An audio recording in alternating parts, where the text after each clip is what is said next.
जीतने वालों को मेरा सलाम। लुई अगासी कमरे में आए और सामने एक पानी से भरा जार रख दिया। जार में एक मछली तैर रही थी।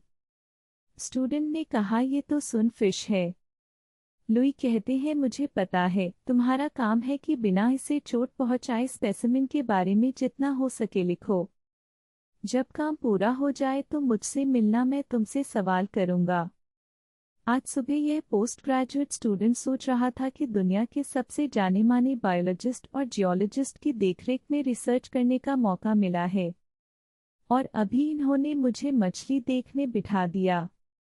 ये सारे प्रोफेसर्स शायद संगी होते हैं। खैर, स्टूडेंट को तो काम करना ही था। स्टूडेंट ने फिर 1 घंटा रखा। जब उसे लगा कि काम पूरा हो गया है तो प्रोफेसर को ढूंढने निकला, तो पता चला कि प्रोफेसर साहब कहीं गायब हो गए हैं। अगले दिन भी इंतजार करने पर प्रोफेसर नहीं मिले। जब 2 दिन निकल गए तो स्टूडेंट को प्रोफेसर का गेम समझ आया। स्टूडेंट ने फिर शांत मन से मछली को ऑब्जर्व करना शुरू कर दिया, और करीबन 6 दिन 100 घंटे ऑब्जर्व करने के बाद छोटे छोटे डिटेल्स जो अब से पहले दिख नहीं रहे थे उजागर होने लगे। जैसे मछली के छुपे हुए दांत दिखना, एक एक दांत का आकार अलग होना, शरीर के ऊपर नीचे और आगे पीछे के हिस्से में सिमेट्री होना। जब लुई वापस आए तो स्टूडेंट ने प्रोफेसर को अपनी प्रोग्रेस दिखाई। ये नहीं है कहकर प्रोफेसर फिर गायब हो गए। स्टूडेंट विस्मित था, उसे गुस्सा भी आया। लेकिन जितने सकी प्रोफेसर थे उतना सनकी स्टूडेंट भी था। उसे तो इन्हीं प्रोफेसर के साथ रिसर्च सीखनी थी। वो पूरे जोशो खरोश से वापस ऑब्जर्वेशन में लग गया। पुराने सारे नोट्स प्रिंट कर नए सिरे से काम शुरू किया। अगले 7 दिन 70-80 घंटे लगा रहा। नए नए ऑब्जर्वेशंस लिखता रहा और खुद विस्मित होता रहा कि विचित्र रहस्य कैसे उसकी नंगी आंखों के सामने उजागर हो रहे थे। जैसे मछली की खाल का रात में हल्का सा रंग बदलना, खाल पर बनी हुई कुछ खास धारियां जो उसे अलग प्रजाति से थी। तापमान बदलने पर मछली का उल्टी यानी एंटी क्लॉकवाइज दिशा में आंखें घुमाना। लुई ने ऑब्जर्वेशन नोट्स देखकर बोला, अब आप तैयार है। हर किसी को ऑब्जर्वेशन की कला आनी चाहिए। लुई ऐसा सारे स्टूडेंट्स के साथ करते थे।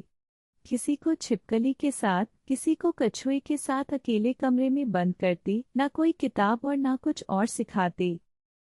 और आपको तभी बाहर आने का मौका मिलता जब आपने खुद उस स्पेसिमेन के बारे में सब कुछ ना जान लिया हो।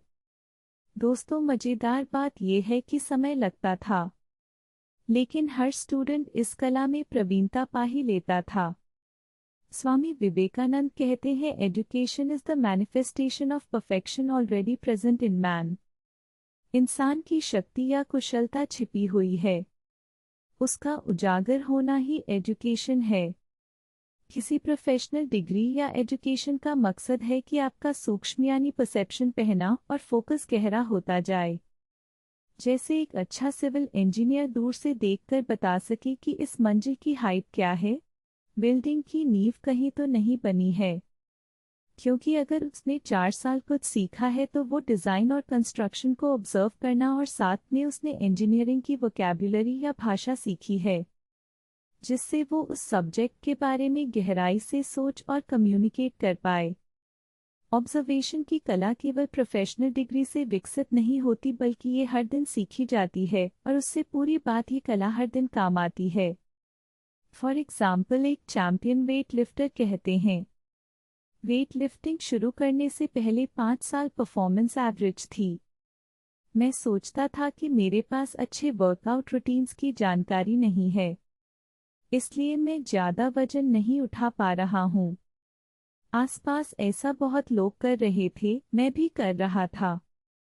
5 साल किसी फॉर्मूला का इंतज़ार करता रहा। डेली जिम में नई एक्सरसाइजेस को लेकर लंबे डिस्कशन होते, लेकिन एक दिन अचानक समझ आया कि बाकी तो सब परफेक्ट रूटीन का इंतज़ार करते रहेंगे। मैंने खुद छोटी छोटी चीज़ों पर ध्यान देना शुरू किया, डाइट और जिम रूटीन को ऑब्जर्व करना शुरू कर दिया। तो पाया कि मेरा शरीर ज़्यादा सेट करने से अच्छा रिस्पॉन्ड करता है। मतलब मैं ज़्यादा वजन उठा पाता हूँ। मैंने महसूस किया कि डेडलिफ्ट और स्क्वाट्स के वेरिएशन पर अभी और काम किया जा सकता है। जैसे ही मैंने अपना पूरा ध्यान अपने रूटीन के ऊपर लगाया, मुझे छुपे हुए सुधार की गुंजाइश और साथ में छोटी छोटी जीत भी दिखने लगी। ये सब 5 सालों से मेरी आंखों के सामने हो रहा था, लेकिन कभी इन पर ध्यान देने का अनुशासन नहीं था। जब मैंने निरीक्षण और ऑब्जर्वेशन से सीखना शुरू किया तो मैं कुछ ही महीनों में अगले लेवल पर वजन उठाने लगा। तो अगला सवाल ये है कि हम अपना ऑब्जर्वेशन कैसे। पहली बात याद रखें कि हम किसी भी वस्तु या व्यक्ति विशेष में अच्छा बुरा नहीं देख रहे हैं। जजमेंट और ऑब्जर्वेशन एक साथ नहीं हो सकते। हम केवल निरीक्षण कर रहे हैं जिससे हमारा सूक्ष्म हो सके और हम छोटी छोटी बारीकियां ऑब्जर्व कर सके। एक आर्ट्स प्रोफेसर स्टूडेंट्स को साउंड वॉकिंग पर ले जाते हैं, जहां पर स्टूडेंट्स एक नई जगह पर आंख बंद करके सारी सुनते हैं और आर्टिस्ट किसे उस बारे में लिखते हैं। उनसे उस ध्यान पर लोगों पर क्या असर हो रहा है। इससे न केवल उन्हें नया दृष्टिकोण मिलेगा, बल्कि ये स्टूडेंट्स हर जगह को नई तरीके से अनुभव कर सकेंगे। मैं आपको सजेस्ट करूंगा कि आप जो भी सीख रहे हैं उसे किसी कलाकार की तरह ऑब्जर्व करना शुरू कीजिए। अगर आप अच्छे राइटर बनना चाहते हैं तो अच्छे राइटर के आर्टिकल्स बार बार जब तक आप उनके दिमाग में ना घुस जाए। उसी तरह मैं कम्युनिकेशन स्किल्स में महारत हासिल करना चाहता हूँ।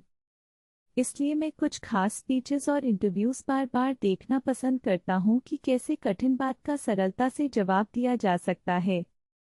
जो इस अभ्यास और ऑब्जर्वेशन से सीखने को मिलता है वो कोई और नहीं सिखा सकता। दोस्तों, अगर आपको ये वीडियो पसंद आया तो 12 रूल्स ऑफ लाइफ का पहला पार्ट देखिए। आपको बहुत कुछ सीखने और ऑब्जर्व करने मिलेगा। मैं काम के किस्से लाता रहूँगा। हिम्मत, हरकत, होशियारी। हम जीतेंगे।